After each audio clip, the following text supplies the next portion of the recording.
காப்புறுதி பணத்தை பெறுவதற்காக தனது ஆடம்பர கார் திருடு போனதாக ஆடவர் ஒருவர் புகார் செய்துள்ளதை போலீசார் கண்டறிந்தனர்.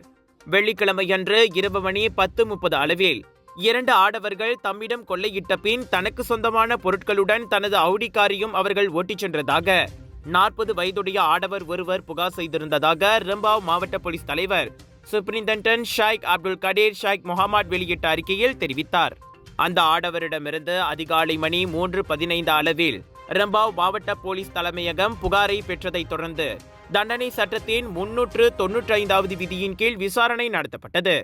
தன்னை தடுத்து நிறுத்திய அடையாளம் தெரியாத 2 ஆடவர்கள் சில பொருட்களுடன் காரையும் ஓட்டிச் சென்றதாக கூறியிருந்ததைத் தொடர்ந்து அவரிடம் மேற்கொள்ளப்பட்ட தீவிர விசாரணையில் அவர் பொய்யான புகார் செய்திருந்தது தெரியவந்தது.